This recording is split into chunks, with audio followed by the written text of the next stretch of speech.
사랑하는 새나 친구들 반갑습니다. 여러분과 함께 목요일 말씀을 묵상할 최혁중 목사입니다. 엘리후는 이제 욥의 말을 검증하겠다고 나섭니다. 하지만 그 검증은 출발부터 잘못되었죠. 욥이 한 말을 오해한 것일 뿐 정말 욥이 말하는 뜻이 무엇인지 제대로 들으려 하지 않았던 것입니다. 함께 말씀을 살펴봅시다. 오늘의 주제는 영혼을 위한 건가요? 입니다. 오늘의 말씀은 욥기 35장 1절에서 16절입니다. 엘리후가 이어 말했습니다. 당신이 내가 하나님보다 의롭다고 하다니 그게 옳다고 생각합니까? 당신이 그것이 내게 무슨 유익이 있습니까? 내가 죄를 깨끗이 없애면 얻을 것이 무엇입니까? 라고 했으니 말입니다. 내가 당신과 당신 친구들에게 대답하겠습니다. 우러러 하늘을 보십시오. 당신보다 훨씬 높이 있는 구름을 보십시오. 당신이 죄를 짓는다고 그분께 무슨 영향이 있겠습니까? 당신의 죄가 많다 해도 그분과 무슨 상관이 있겠습니까? 당신이 의롭다 해서 그분께 무엇을 드리겠습니까? 그분이 당신 손에서 무엇을 얻으시겠습니까? 당신의 악은 당신 같은 사람에게 해를 끼치고 당신의 의도 인간들에게나 영향을 줄 것입니다. 사람들은 억압이 심해지면 울부짖게 되며 힘 있는 사람들의 팔에 눌려서 부르짖습니다. 그러나 아무도 나를 지으신 하나님이 어디 계시냐 밤에 노래하게 하시고 땅의 짐승들보다 우리에게 더 많은 것을 가르쳐 주시며 우리를 공중의 새들보다 더 지혜롭게 하시는 분이 어디 계시냐라고 말하지 않습니다. 그들이 거기에서 부르짖어도 아무 대답이 없는 것은 악한 사람들의 교만 때문입니다. 그들의 헛된 간구를 하나님께서 듣지 않으시고 전능하신 분께서 주목하지 않으시는 것입니다. 당신이 그분을 뵐 수 없다고 할지라도 그분 앞에 심판이 놓여 있으니 당신은 그를 기다리십시오. 하나님은 벌을 주시지 않으시며 죄를 짓는다 해도 별로 관심을 가지지 않으신다고 생각하시지요? 그러니 당신 욥이 입을 열어 헛된 말을 하고 알지도 못하는 말을 자꾸 하는 것입니다.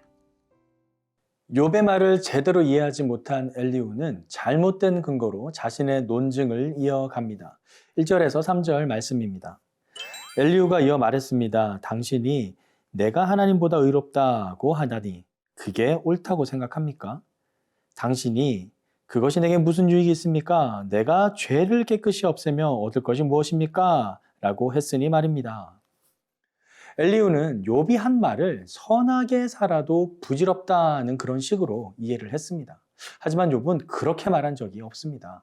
욥은 나는 죄가 없는데도 고난을 당한다 라고 말했을 뿐인데 엘리후는 그 말을 내가 하나님보다 의롭다라고 자기가 듣고 싶은 대로 듣고는 지금 그 말을 핑계 삼아 비꼬아서 욥에게 잘못했다고 말하고 있는 것입니다. 욥을 정죄하고 또 그의 잘못을 드러내려고 나름대로 논리를 갖추어서 이야기를 한다고 했지만 그 논리는 출발부터 첫 단추를 잘못 끼운 것이죠. 엘리후는 전혀 사실무근한 자신의 추측으로부터 논증을 시작했고 그러한 논리는 전혀 설득력이 없을 뿐만 아니라 자신의 의만 드러내는 결과를 초래할 뿐입니다. 사랑하는 새나 친구들, 여러분은 살아가면서 이렇게 엘리후처럼 상대방의 말을 그 본심과 다르게 이해하는 경우는 있지 않나요? 상대방은 그렇게 말한 것이 아닌데 그저 어떻게든 상대방의 그 약점을 잡아서 잘못했다고 결론을 지어버리려고 섣불리 판단하고 정죄한 적은 없나요? 내가 어떤 말을 하기에 앞서 우리는 먼저 상대방이 어떤 말을 하는지 주의 깊게 들어야 합니다. 상대방의 말은 제대로 경청하지 않으면서 나의 생각만을 주장하는 건 상대방을 위로하고 격려하는 것이 아니라 그저 상대방의 약점을 빌미로 자신을 높이려는 인간의 교만한 악한 본성, 바로 그 본성에 기인합니다.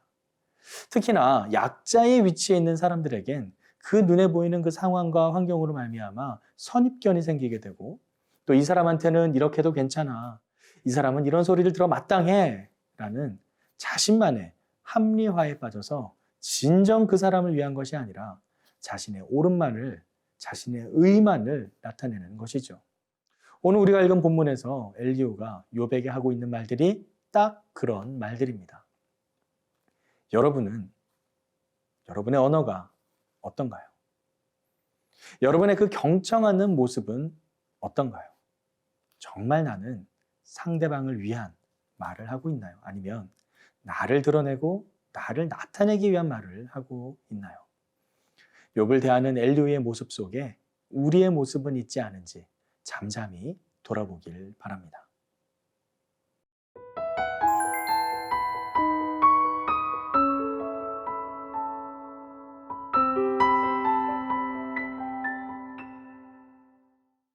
욥을 비난하는 엘리후의 모습 속에서 엘리후가 얼마나 비관적으로 이 세상과 사람들을 대하는지 짐작해 볼 수 있습니다. 9절에서 12절 말씀입니다. 사람들은 억압이 심해지면 울부짖게 되며 힘 있는 사람들의 팔에 눌려서 부르짖습니다. 그러나 아무도 나를 지으신 하나님이 어디 계시나?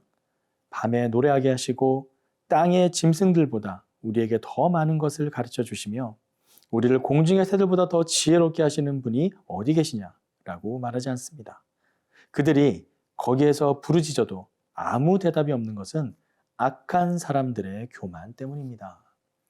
먼저 엘리후는 약자들에 대해 그들은 강자에게 짓눌리고 압제를 당해도 하나님을 찾지 않는다라고 딱 결론을 내립니다. 그리고 이어서 그러한 약자들을 하나님께서는 돌보지 않으시며 그 이유는 그들의 교만 때문이라고 합니다. 자, 이 두 가지 주장 모두 엘리후가 얼마나 세상을 그리고 하나님을 비관적으로 바라보고 있는지 그의 세계관이 얼마나 삐뚤어졌는지를 보여줍니다. 누구나 세상을 바라보는 관점이 있고 그것을 우리는 세계관이라고 합니다. 특별히 우리 기독교인은 하나님을 믿는 믿음의 사람들로서 성경의 말씀을 통해 이 세상을 바라봅니다. 지금 엘리후는 하나님을 믿는다고 하나님을 안다고 이야기를 하고 있지만 하나님에 대해 말하고 있지만 사실 그는 하나님을 제대로 모르고 알고 있지 않습니다. 단편적인 모습으로 하나님마저 판단하며 하나님은 이럴 것이야, 하나님은 그렇게 하지 않을 것이야 라며 단정지어 버리고 있습니다. 이는 얼마나 엘리후가 교만한지 알 수 있으며 그러한 태도로 세상과 하나님을 바르게 바라보고 있지 않다라는 것을 알 수 있습니다. 사랑하는 새나 친구들, 이 세상이 부조리하고 또 내 생각과는 달리 나쁘게 보일 수도 있습니다. 또한 하나님 역시 내가 생각했던 것과는 달리 다르게 생각될 수도 있습니다. 하지만 기억하십시오. 오직 유일한 진리는 하나님 한 분뿐이며 그분은 우리를 너무나도 사랑하신다라는 사실입니다. 하나님이 세상을 이처럼 사랑하사 독생자를 주셨으니 이는 그를 믿는 자마다 멸망치 않고 영생을 얻게 하려 하심이라. 이 요한복음의 말씀을 기억하시기 바랍니다. 자신의 독생자마저 우리에게 내어주시며 우리를 품으시는 그 사랑, 세상의 부조리가 아닌 부조리한 세상 너머에 계신 하나님을 바라보십시오. 그분의 섭리와 그분의 계획을 신뢰하십시오. 하나님은 지금도 우리를 위해 그 위대한 사랑으로 우리를 인도하고 계십니다. 오늘 하루 바로 그 하나님의 품에서 영혼의 진정한 평안을 누리는 모든 새나 친구들이 되길 간절히 기도합니다.